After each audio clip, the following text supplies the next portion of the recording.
Assalamualaikum warahmatullahi wabarakatuh. Selamat siang anak-anak. Berjumpa lagi dengan Pak Epi hari ini di pelajaran Sejarah Kebudayaan Islam untuk kelas 4. Bagaimana kabarnya hari ini anak-anak? Semoga selalu dalam lindungannya Allah Subhanahu wa ta'ala. Amin, amin ya rabbal alamin. Baik anak-anak, hari ini kita akan belajar pelajaran Sejarah Kebudayaan Islam untuk kelas 4. Materinya yaitu tentang Isra Mi'raj Nabi Muhammad Shallallahu Alaihi Wasallam. Sekarang kita mulai ke pembahasan yang pertama tentang peristiwa Isra Mi'raj Nabi Muhammad Shallallahu Alaihi Wasallam. Khadijah dan Abu Thalib wafat pada tahun ke-10 setelah kenabian. Nabi Muhammad Shallallahu Alaihi Wasallam sangat berduka kehilangan dua orang yang selama ini selalu membela dan melindunginya dari ancaman kaum kafir Quraisy. Ternyata kematian Khadijah dan Abu Thalib semakin meningkatnya tekanan kaum kafir Quraisy terhadap dakwah Nabi Muhammad SAW. Dalam keadaan yang sulit itu, Allah Subhanahu wa ta'ala memberikan kesempatan kepada Nabi Muhammad SAW untuk melakukan sebuah perjalanan yang sangat mulia dan penting. Disebut mulia dan penting karena pada waktu itu adalah Nabi Muhammad SAW menerima perintah sholat 5 waktu. Perjalanan yang dialami oleh Nabi Muhammad SAW dikenal dengan nama Isra Mi'raj. Peristiwa Isra Mi'raj terjadi pada tanggal 27 Rajab tahun ke-11 kenabian. Isra itu artinya perjalanan Nabi Muhammad SAW dari Masjidil Haram yaitu di Mekah ke Masjidil Aqsa yaitu di Palestina pada malam hari.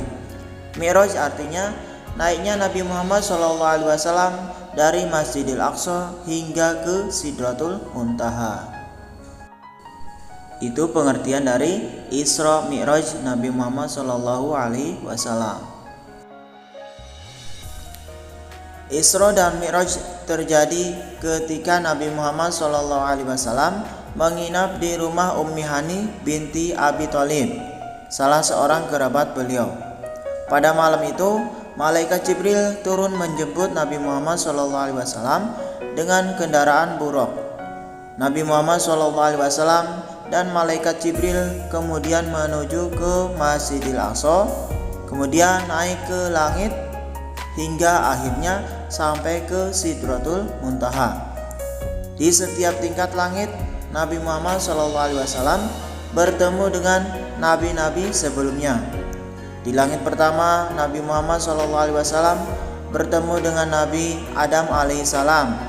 Di langit kedua, beliau bertemu dengan Nabi Isa alaihissalam dan Nabi Yahya alaihissalam.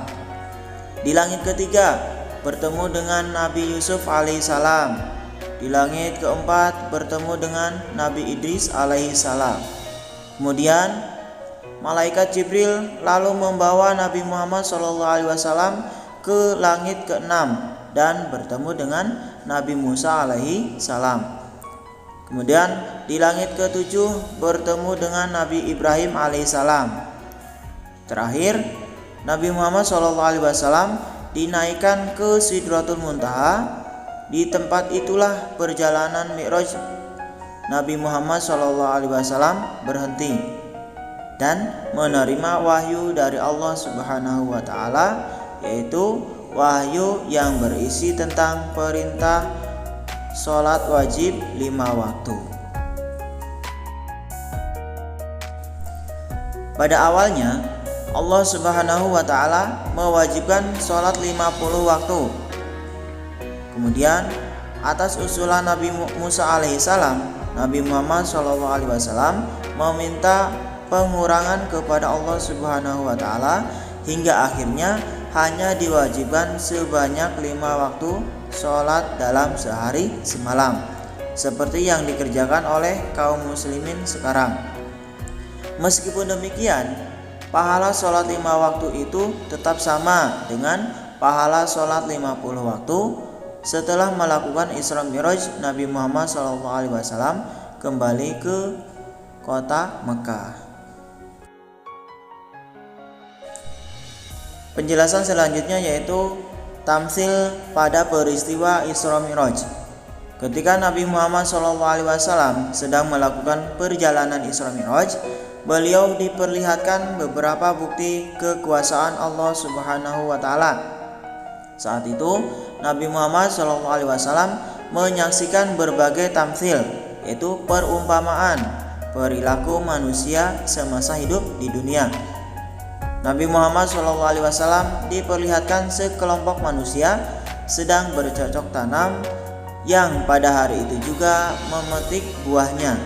Setelah dipetik buahnya muncul lagi, dan begitu seterusnya. Nabi Muhammad SAW kemudian bertanya kepada Jibril, "Siapakah mereka itu?" Lalu Jibril menjawab, "Mereka itu adalah orang yang berjuang di jalan Allah. Mereka dibalas Allah Subhanahu wa Ta'ala dengan pahala yang berlipat hingga 700 kali lipatan." Nabi Muhammad SAW kemudian mencium bau yang luar biasa. Beliau kembali bertanya kepada Jibril. Jibril lalu menjelaskan bahwa bau harum itu berasal dari makam seorang perempuan yang bernama Masitoh. Masitoh mati dibunuh oleh Fir'aun karena mempertahankan tauhidnya kepada Allah Subhanahu wa Ta'ala. Pada kesempatan lain, Nabi Muhammad SAW bertemu dengan seorang laki-laki yang apabila menoleh ke kanan ia tersenyum, apabila ia menoleh ke kiri ia menangis. Lalu Nabi Muhammad SAW bertanya kepada malaikat Jibril, "Siapakah orang itu?" Jibril lalu menjelaskan bahwa orang itu adalah Nabi Adam alaihi salam. Nabi Adam alaihi salam tersenyum ketika menoleh ke kanan dan melihat keturunannya yang akan masuk surga. Namun ketika menoleh ke kiri ia menangis sebab melihat gambaran keturunannya yang akan masuk ke dalam neraka. Kemudian beliau bertemu dengan seorang yang bermuka seram. Wajahnya tampak seperti orang yang marah. Ketika ditanyakan kepada Jibril, ia menjawab bahwa orang itu adalah malaikat Malik. Dia adalah penjaga pintu neraka. Pada keesokan harinya, Nabi Muhammad SAW menceritakan apa yang dialami selama Isra Mi'raj kepada Ummi Hani. Saudara Nabi Muhammad SAW itu meminta agar beliau tidak menceritakan kejadian itu kepada kaum Quraisy karena khawatir akan dicela akibat kebencian mereka selama ini. Namun beliau tetap berniat akan menceritakan kejadian yang baru dialaminya kepada banyak orang. Dalam pandangannya, peristiwa Isra Mi'raj merupakan kebenaran yang harus diketahui oleh segenap manusia. Nabi Muhammad SAW sadar jika kisah yang disampaikannya akan mendapatkan pertentangan orang kafir. Setelah merasa siap, Nabi Muhammad SAW berangkat ke Masjidil Haram yang menjadi tempat berkumpulnya para pemimpin kaum kafir Quraisy. Di sana beliau menceritakan peristiwa Isra Mi'rajnya tersebut. Setelah menceritakannya, hampir semua orang Quraisy tidak ada yang mempercayai ceritanya Nabi Muhammad SAW, kecuali sahabat Abu Bakar percaya atas semua yang telah diceritakan oleh Nabi Muhammad SAW.